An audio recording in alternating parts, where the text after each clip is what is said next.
স্বজন হারার কান্না কিন্তু আপনারা শুনতে পাচ্ছেন। আসলে কিন্তু এখনো কবিরে কিন্তু যে লাশ বা কোথায় আছে কেমন আছে এখনো কিন্তু সন্ধান মিলেনি।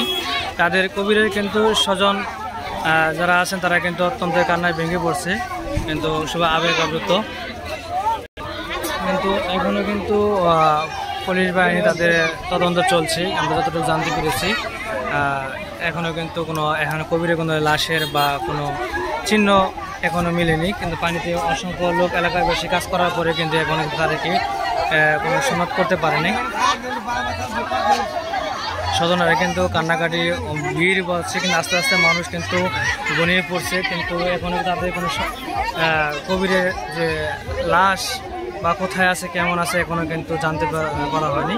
কিন্তু আইন শৃঙ্খলার বাহিনী কিন্তু মাঠে কাজ চলছে, কিন্তু এই জায়গায় কিন্তু এখনো ডুবুরি আসা হয়নি। যেটা 999 কল দিয়েছিল, বলছে তারা আসবে, কিন্তু এখনো আসা হয়নি। এলাকার ভিত্তিতে এলাকার যে যুবক ছেলেরা আছে তারা কিন্তু পানিতে নেমে অত্যন্ত পরিশ্রম করে কিন্তু তারা তারপর কাজ চলছে। আমরা দেখতে পাচ্ছেন, আমরা কিছুক্ষণ আগে লাইভে ছিলাম, সেই ভিডিওতে দেখতে পাচ্ছেন। কিন্তু এখনও সবাই কিন্তু স্বজন হারা কান্না এখনও রয়ে গেছে। আমরা কিছুক্ষণের ভিতরে আমরা তাদের যারা ডুবুরি কাজ করছে তাদের কাছে আমরা যাওয়ার চেষ্টা করব। কিন্তু যে সকল আলামত দেখা গেছে যে ব্রিজের উপরে থেকে, কিন্তু সে জায়গায় চিহ্ন দেখে বোঝা গেছে যে তাকে পরিকল্পনাভাবে হত্যা করা হয়েছে, এরকম মানুষে প্রকাশিত হয়েছে। কিন্তু মোটর সাইকেল ছিল এক ব্রিজের উপরে, যে জায়গায় বেশিরভাগ রক্তপাত হয়েছে বা তার মাথার মস্তক যে ছিটকে পড়ে আছে সে জায়গায় কিন্তু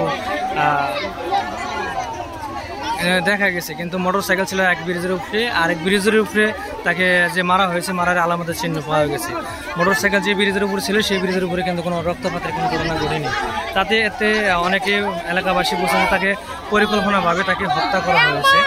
কিন্তু এখনও কিন্তু তার কবিরের লাশ না পাওয়া পর্যন্ত বা তাকে উদ্ধার করা না পর্যন্ত কিন্তু ফাইনাল ডিসিশন কি কোনটা হয়েছে বা কী হয়েছিল, তার মোবাইল ফোন বা এইসব কিছু চেক না করার পর্যন্ত কিন্তু আমরা জানতে পারবো। আমরা জানানোর চেষ্টা করব শেষ পর্যন্ত, আপনারা আমাদের সাথে থাকেন।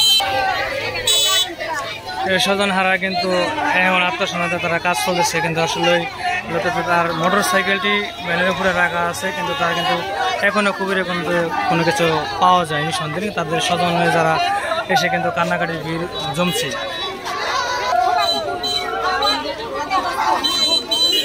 12 নং নাগবাড়ি ইউনিয়নে ধানগোড়া গ্রামের দুলাল মিয়ার ছেলে কবির মিয়া, তাকে কিন্তু সন্ধান এখনই মিলেনি। যে নাগবাড়ি 14 সালে মোড়ে ব্রিজের উপরে তাকে পরিকল্পনাভাবে নাকি কি অ্যাক্সিডেন্ট নয়, যেটা পরিকল্পনাভাবে তাকে হত্যা করা হয়েছে কিন্তু আলামত আমরা জানতে পেরেছি।